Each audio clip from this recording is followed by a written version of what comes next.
Hello, and welcome to Neuroscience News. My name is Alexa Warley, and I will be your host today. I will be telling you more about the benefits of exercise in your daily life.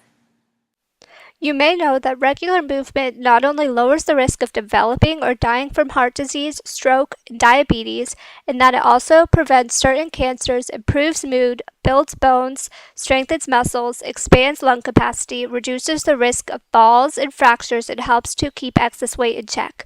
But you may not know the other benefits of exercise. Exercise can boost brain power. It helps with attention, organization, and planning. It can reduce symptoms of depression and anxiety.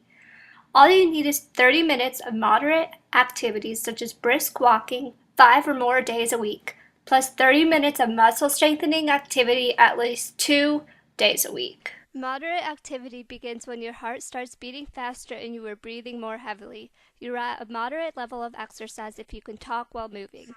If you can barely croak out a word, you are exercising vigorously, and if you can sing, you're at a light level of intensity. When a person picks up the level of exercise, the nervous system prepares the body's organs for action. First, one becomes more aware with an increased heart rate, quickened breathing, and light sweating. The blood flow is reduced to organs not essential for movement. Blood vessels and active muscles open up, allowing oxygen-rich blood to flow to the muscles working most. Once in muscle cells, oxygen diffuses into cellular structures called mitochondria, which use it to generate energy for the cell. Glucose is the basic fuel for this process. The body creates it through the breakdown of larger food particles and absorbs it during the course of digestion. The mitochondria can create nearly 20 times more energy per glucose molecule during exercise. The body first burns up the glucose molecules that are stored in the form of a compound called glycogen, found primarily in the liver and muscles. But as exercise continues, the glycogen is depleted and molecules of triglyceride, a type of fat, becomes a source of fuel.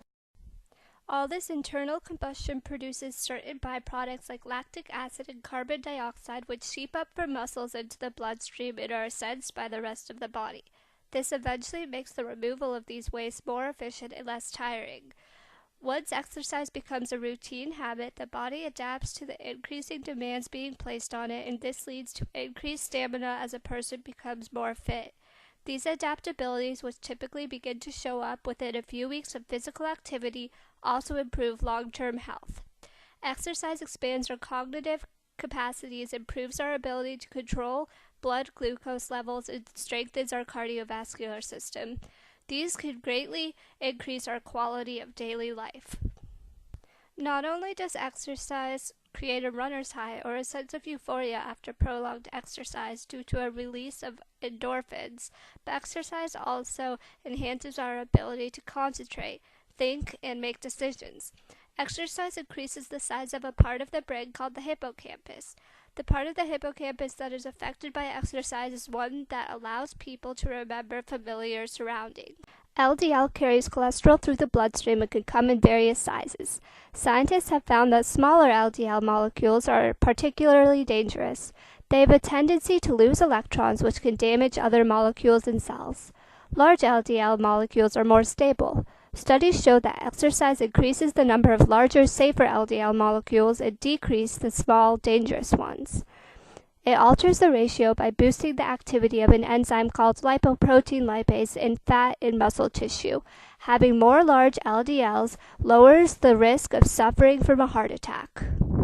Regular physical activity also positively affects a key component of blood, the sugar glucose. As exercise becomes regular, muscles grow more sensitive to the effects of insulin, and this means the pancreas does not have to work as hard to keep glucose levels in check. This could be particularly helpful for people with type 2 diabetes. Aerobic and resistant exercise are both important forms of exercise. A study shows that those who undertake in both resistance and aerobic exercise exhibit significant drop in their blood in the amount of a protein called HbA1c, which acts as an indicator of the average blood sugar level.